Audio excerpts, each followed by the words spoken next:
విశాఖ నగర అభివృద్ధికి నిత్యం ఏదో విధంగా అడ్డుపడుతూ అవాస్తవాలతో అధికార వైసీపీ నాయకులపై జనసేన కార్పొరేటర్ మూర్తి యాదవ్ తప్పుడు ఆరోపణలను తీవ్రంగా ఖండిస్తున్నామని GVMC YCP deputy mayor floor leader Jiyani Sridhar Banala Srinivas తెలిపారు. సోమవారం జీవీఎంసీ ఫ్లోర్ లీడర్ కార్యాలయంలో ఏర్పాటు చేసిన మీడియా సమావేశంలో ఆయన మాట్లాడుతూ తనపై పోలీస్ స్టేషన్లో ఉన్న కేసుల సంగతి మర్చిపోయి మూర్తి యాదవ్ వైసీపీ నాయకులపై ఆరోపణలు సరికాదని, మూర్తి యాదవ్ ఒక బ్లాక్ మెయిలర్ అని ఆరోపించారు. ఇప్పటికైనా తన పద్ధతి మార్చుకోవాలని, లేకుంటే త్వరలోనే తగిన బుద్ధి చెప్తామన్నారు.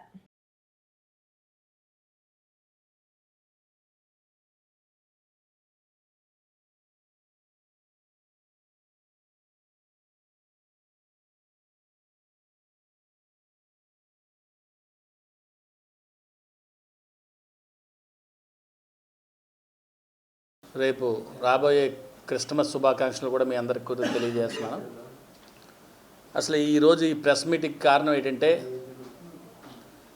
మరి జనసేన పార్టీ తరఫున నిన్న కొంతమంది కార్పొరేటర్ మూర్తి యాదవ్ ప్లస్ ఇంకా కొంతమంది జనసేన నాయకులని చెప్పుకునే వ్యక్తులు నిన్న ప్రెస్ మీట్ పెట్టడం జరిగింది. అంటే ఆ ప్రెస్ మీట్ అనేది చాలాసార్లు కూడా పెట్టడం జరుగుతుంది. వాళ్ళ నోటికి వచ్చిన మాటలు మాట్లాడడం జరుగుతుంది. ప్రజలకి తప్పుడు సందేశం కూడా పంపించేటట్టు మాట్లాడడం జరుగుతుంది.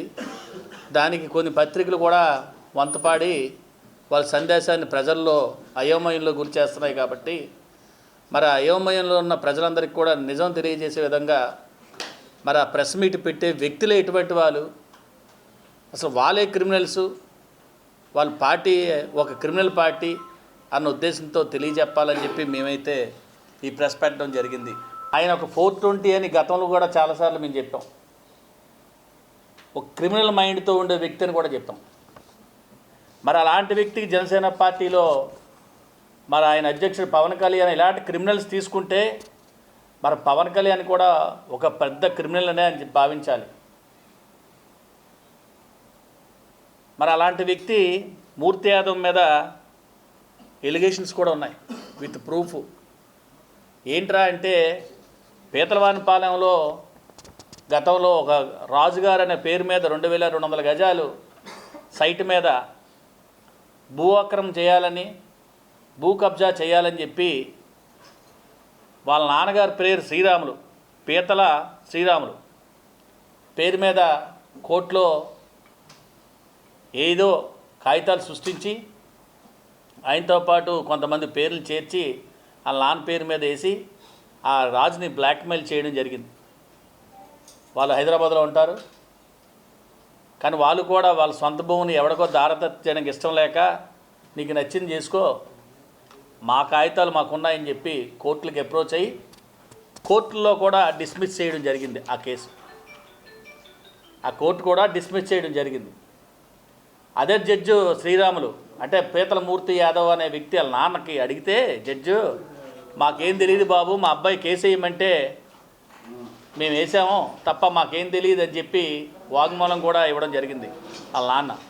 అలాంటి క్రిమినల్ ఈరోజు మా గురించి కానీ, మా పార్టీ నాయకులు వైవి సుబ్బారెడ్డి గారి గురించి కానీ, సాయిరెడ్డి గారి గురించి కానీ, అనేక మంది మా మంత్రులు అమర్నాథ్ గారి గురించి కానీ, ఇలాంటి వ్యక్తుల మీద మాట్లాడే నైతిక అర్హత ఆ పీతల మూర్తి యాదవ్కి కానీ, వాళ్ళ నాయకుడు జనసేన అధినేత పవన్ కళ్యాణ్కి కానీ ఇంకా ఎవరికీ లేదని చెప్పి మేమైతే తెలియజేస్తున్నాం.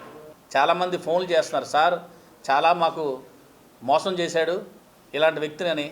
అయితే ఎవిడెన్స్తో ఇమ్మన్నాం, డైరెక్ట్ వాళ్ళు ఎవిడెన్స్తో ఇచ్చారు.